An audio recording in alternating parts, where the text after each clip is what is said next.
Assalamualaikum warahmatullahi wabarakatuh. Salam sejahtera buat sahabatku semua. Semoga selalu diberkahi dan dirahmati oleh Allah Subhanahu wa Ta'ala. Amin ya Rabbal 'Alamin. Misteri rezeki siapa yang tahu? Ada yang rezekinya berlimpah, ada pula yang sempit. Ada yang rezekinya berkah, ada pula yang tidak. Entah berapa banyak orang yang makan rezeki haram, uang riba, seperti bunga bank, uang korupsi, atau mencuri, atau merampok, uang suap, disebut riswah, uang hasil menipu, yaitu gharar, uang hasil judi, uang hasil bisnis haram, dan semacamnya. Banyak orang yang tidak sabar dan memilih jalan pintas, padahal rezeki Allah sangatlah luas untuk didapatkan secara halal.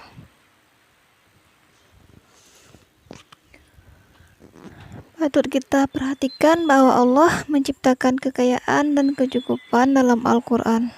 Kata kekayaan dipasangkan dengan kecukupan, bukan kemiskinan. Allah telah menjaminkan rezeki dari setiap makhluk sampai ajal menjemputnya. Jadi tak perlu khawatir soal rezeki. Bahkan ibaratnya seekor kucing pun tak perlu khawatir tentang rezekinya. Dia berani kawin dan beranak banyak, tapi tak pernah risau soal rezeki.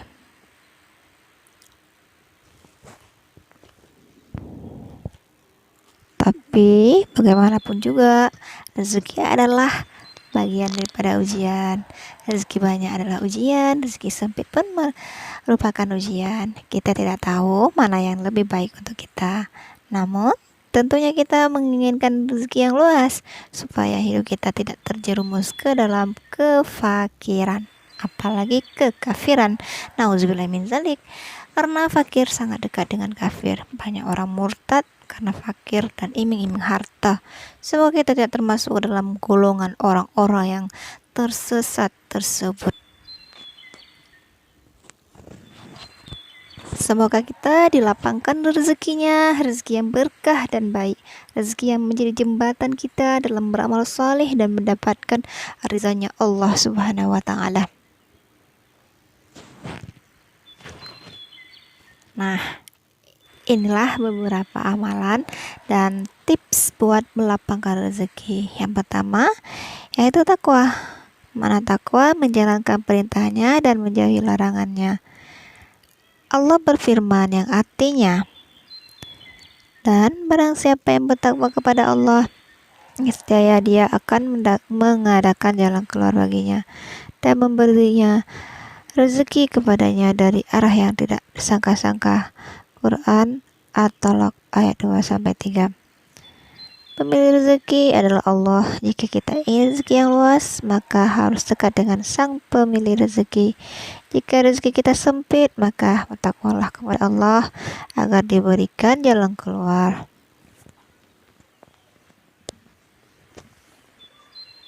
Yang kedua, istighfar dan banyak memohon ampun.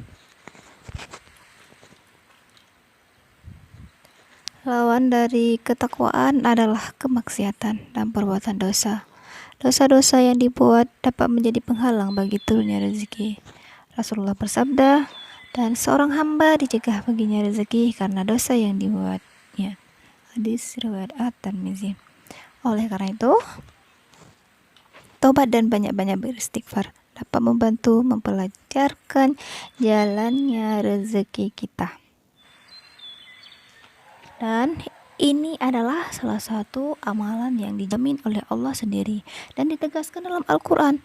Oleh karena itu, tidak ada keraguan sedikit pun mengenai istighfar. Mohonlah ampun kepada Rabb kalian. Sesungguhnya Dia adalah Maha Pengampun. Niscaya Dia akan mengirimkan hujan kepadamu dengan lebat, melimpah ruah, membawa kebaikan dan membanyakkan harta dan anak-anakmu, dan mengadakan untukmu kebun-kebun dan mengadakan pula di dalamnya untukmu sungai-sungai yang penuh dengan kebaikan dan manfaat. Quran Surat Nuh ayat 10-12.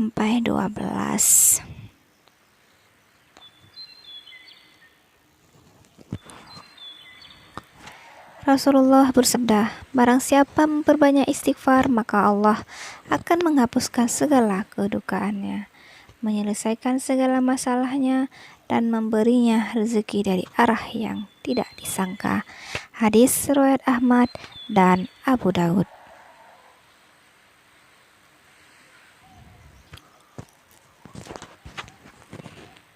Yang ketiga, bekerja atau berdagang dengan jujur, yaitu dengan amanah. Bekerja adalah salah satu amal utama dalam menjemput rezeki. Bekerja harus profesional dan sungguh-sungguh. Kunci untuk menjadi pekerja yang baik adalah kompeten dan dapat dipercaya. Kompeten berarti mampu dan kuat dalam mengemban tugas-tugas. Dipercaya berarti amanah, jujur, dan menunaikan janji dengan baik. Rasulullah bersabda, adapun berbuat amanah, dapat dipercaya atau jujur, itu dapat mendatangkan rezeki, sedangkan berbuat khianat atau curang dapat mendatangkan fakir atau kemiskinan. Hadis riwayat Ad-Dailami. Bekerja dengan amanah dan sebaik-baiknya tentu akan mendatangkan rezeki. Namun, jika kita ingin membuka pintu rezeki yang lebih luas, maka kita harus berdagang atau berbisnis.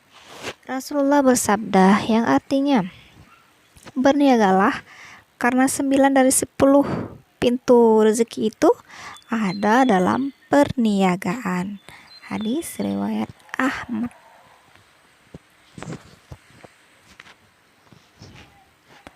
Yang keempat, bangun pagi dan tidak tidur setelah sholat subuh.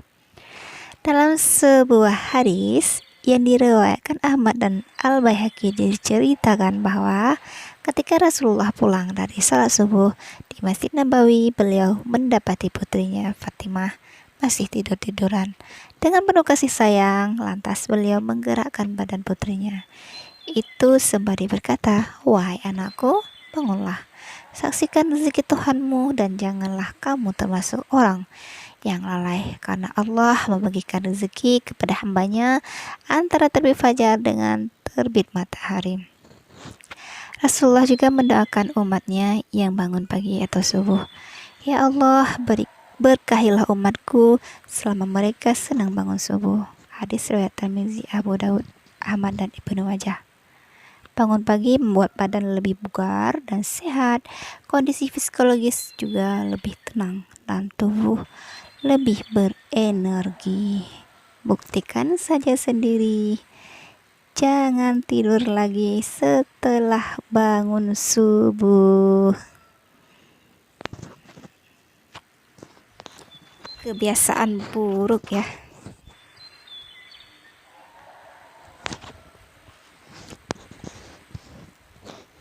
Yang kelima, rajin mendirikan sholat duha. Orang yang rajin mengerjakan sholat duha dengan ikhlas karena Allah akan tercukupi rezekinya. Hal ini dijelaskan Rasulullah SAW dalam hadis Qudusi dari Abu Darda. Wahai anak Adam, rukuklah atau salatlah karena aku pada awal siang atau salat duha 4 rakaat, maka aku akan mencukupi kebutuhanmu sampai sore hari. Hadis riwayat Tirmizi. Wahai anak Adam, jangan sekali-kali engkau malas mengerjakan 4 rakaat pada waktu permulaan siang atau salat duha. Pasti akan aku cukupkan keperluanmu pada petang harinya. Hadis riwayat Al-Hakim dan Tabrani.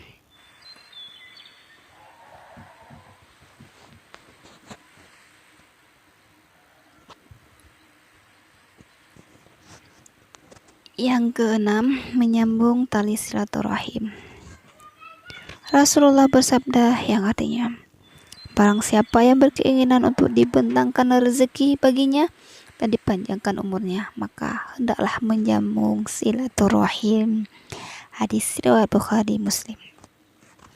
Dari Abdullah bin Amr radhiyallahu anhu, ia berkata, Nabi SAW bersabda, bukanlah dinamakan orang yang menghubungkan silaturahim karena sekedar membalas, tetapi orang yang menghubungkan silaturahim adalah orang yang menghubungkan terhadap orang yang memutuskan. Hadis riwayat Bukhari.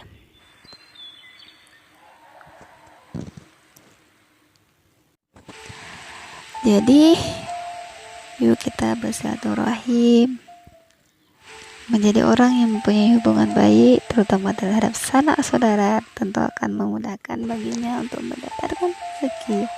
Sudah lumrah dan sangat dianjurkan dalam agama Allah menolong atau bersedekah kepada saudara itu lebih diutamakan daripada menolong orang lain. Hubungan keluarga juga bisa dimanfaatkan untuk bangun bisnis keluarga. Jadi dengan hubungan kekeluargaan yang baik, seseorang cenderung akan lebih banyak rezekinya. Hubungan yang paling wajib dijaga adalah hubungan dengan orang tua. Berbakti kepada kedua orang tua adalah salah satu amal utama. Mendoakan orang tua juga menjadi sebab mengalirnya rezeki. Berdasarkan sabda Nabi SAW, apabila hamba itu meninggalkan berdoa kepada kedua orang tuanya, niscaya terputuslah rezeki Allah untuknya. Hadis riwayat Al-Hakim dan Ad-Dailami. Jangan pernah memutuskan atau membenci orang tua sendiri.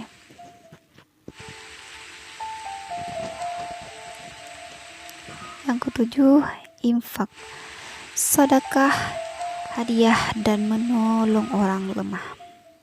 Inilah fakta yang aneh tapi nyata. Jika kita ingin mendapatkan sesuatu, maka berikanlah sesuatu kepada orang lain.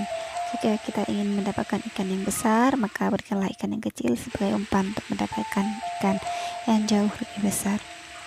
Infak, sedekah, zakat, wakaf, dan aneka pemberian lain yang baik dan didasari niat karena Allah akan dibalas oleh Allah berlipat-lipat ganda. Bisa dibalas di dunia, bisa pula di akhirat atau kedua-duanya. Dan barang siapa saja yang kamu infakkan,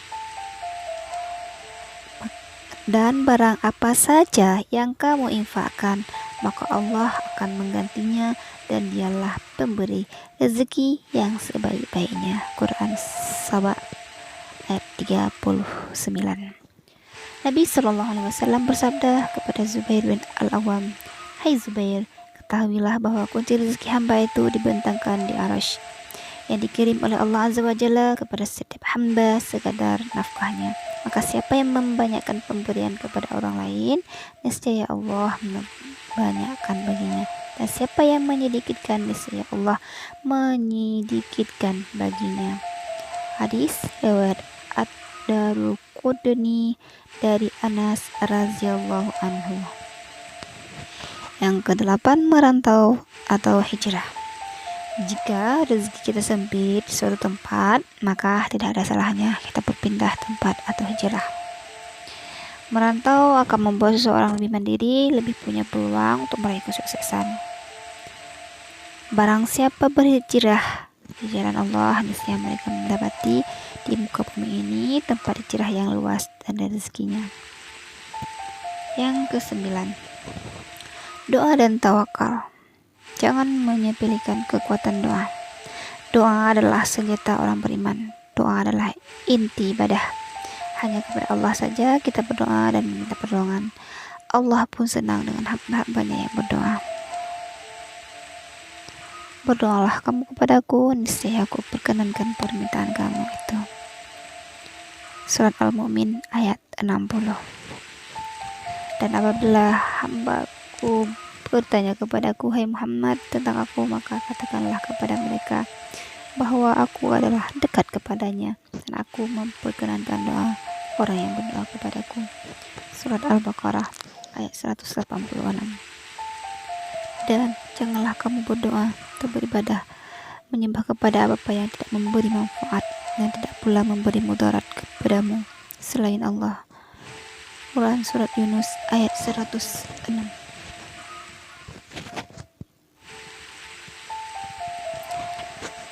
Dalam berdoa kita seyogyanya bersolawat kepada Nabi Muhammad SAW. Salawat membuka pintu rahmat Allah Subhanahu wa Ta'ala dan merupakan pelicin bagi doa yang kita panjatkan agar segera dikabulkan. Sebagaimana dalam sebuah hadis, barang siapa bersalawat kepadaku, Tuh Muhammad, sekali saja niscaya Allah akan membalas dengan salawat 10 kali lipat. Hadis riwayat Al-Hakim. Berdoa juga perlu memperhatikan tempat dan waktu yang mustajab. Salah satu waktu yang sangat utama adalah sepertiga akhir malam. Berikut ini adalah hadis terkait keutamaan saat tahajud dan mustajabnya doa yang dipanjatkan pada waktu tersebut. Maka jika kamu mampu berdiri sholat sunnah pada sepertiga malam akhir, karena waktu sepertiga malam itu adalah waktu yang disaksikan Allah langsung, dan doa dalam sepertiga malam akhir itu mustajab atau dikabulkan. Hadis riwayat Tirmidzi. Setelah berusaha dan berdoa secara maksimal, hal terakhir adalah bertawakal kepada Allah. Kita serahkan urusan kita semua ini kepada Allah Subhanahu wa taala. Allah berfirman yang artinya, dan barang siapa bertawakal kepada Allah, niscaya Dia akan mencukupi keperluannya. Quran Surat At-Talaq ayat 3. Yang ke-10, jangan lupa bersyukur. Jangan pernah memprotes apa yang telah Allah karuniakan kepada kita, karena hal itu tiada bermanfaat. Jangan pula membangga-banggakan diri dalam semua rezeki dan pencapaian diri ini hanya karena kerja keras diri sendiri. Sesungguhnya rezeki itu milik Allah, dikaruniakannya kepada kita semua makhluknya. Kita harus berterima kasih dan bersyukur atas nikmat-nikmat yang Allah berikan. Sesungguhnya jika kamu bersyukur, pasti kami akan menambah nikmat kepadamu. Dan jika kamu mengingkari nikmatku, maka sesungguhnya azabku sangat pedih. Quran Surat Ibrahim ayat 7. Sekian. Wassalamualaikum warahmatullahi wabarakatuh.